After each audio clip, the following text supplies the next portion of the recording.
Just 165 miles from San Francisco lies one of America's greatest treasures.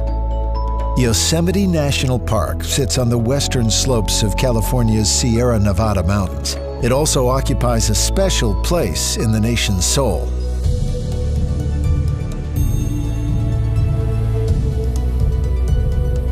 Yosemite's story began as the last ice age ended, when the glaciers of the region's high country scoured and sculptured the valley below. Managed by the National Park Service and covering almost 1,200 square miles, Yosemite takes in 5 vegetation zones, from oak and chaparral woodlands to sparse alpine high country.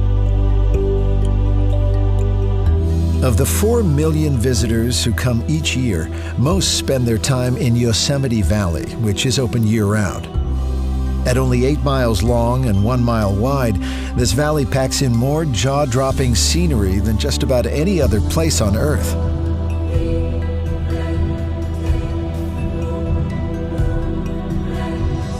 As you enter the Yosemite Valley Ring Road from the west, it's worth taking a short detour to Tunnel View and stand before a sweeping panorama that's reduced generations of visitors to silence and many to tears. To the right, there's the ethereal mist of Bridal Veil Fall. To the left, the sheer granite face of El Capitan, while in the background, the rising majesty of Half Dome beckons you deeper into the valley. From Tunnel View, it's just a short drive and then an easy walk to the base of Bridal Veil Fall. The fall reaches its peak in May, yet possesses a magic all year round. If you're looking for love, breathe deeply. The park's original custodians, the Awanichi, believe that inhaling the fall's mists increases your chances of marriage. The park's ring road follows the banks of the Merced River, a national wild and scenic waterway which shifts in character as it thunders and tumbles from the valley walls before gently winding across the valley floor. Here, the river is lined with pine forests, rich meadows, and beaches. These are the places to pause and let the park's spirit wash over you. These are the places which inspired President Teddy Roosevelt to write, "It was like lying in a great solemn cathedral, far vaster and more beautiful than any built by the hand of man."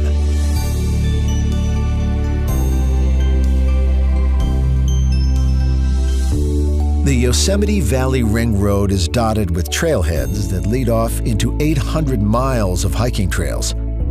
First cut almost 150 years ago, the 4-mile trail climbs the valley's southern wall to 2 of the park's greatest outlooks.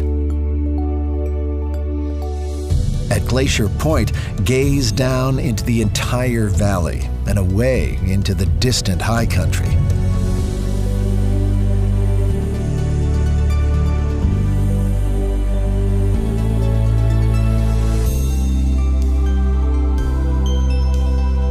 A little further along, whatever breath you have left will be taken away by the views at Washburn Point.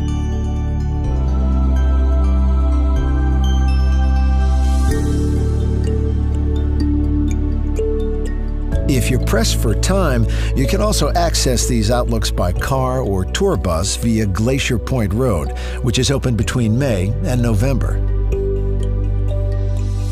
Further along the Ring Road is the trailhead for another of Yosemite's signature hikes, the Mist Trail. This 5-hour hike is for moderate to experienced hikers, but repays every step with even more stunning vistas and the spectacle of Vernal and Nevada Falls.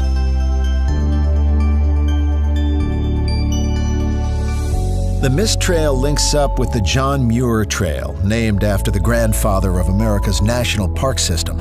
In his 1912 book, The Yosemite, the naturalist wrote, "Everybody needs beauty as well as bread, places to play in and pray in, where nature may heal and give strength to body and soul alike." It was writings like this which helped seed Yosemite into the consciousness of a nation and led to its designation as one of America's first national parks. After crossing the river at the valley's eastern end, the ring road turns west toward Yosemite Village. At the museum, explore the culture of the valley's first peoples. Then, at the visitor center, learn about the miners, ranchers, artists, and entrepreneurs who followed. And don't miss the Ansel Adams Gallery, dedicated to the photographer whose timeless black and white images have inspired millions to see Yosemite for themselves. From March to October, the park gets busy, so consider leaving your car at the village and exploring the valley on the free shuttle service. Or enjoy the valley views from two wheels. Follow the 12 miles of bike paths which loop along the river and cross dreamy meadows filled with wildflowers, taking in the valley's star attractions along the way.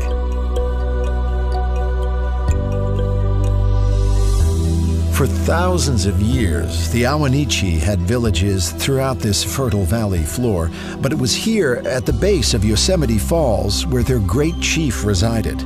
The falls flow in 3 sections, which you can see in their entirety from vantage points all over the park.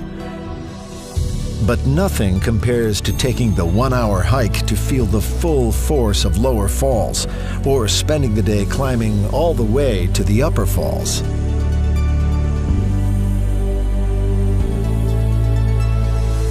When it comes to climbing, El Capitan, a 3,000-foot-high granite monolith, has become a rite of passage for climbers from all over the world. The first ascent, in 1958, took 47 days. From the comfort of El Capitan Meadow, sit back and watch modern climbers who have reduced that same climb to a couple of days, or sometimes to just a few hours. As the ring road winds back towards the park entrance, stop at Valley View for one long look back.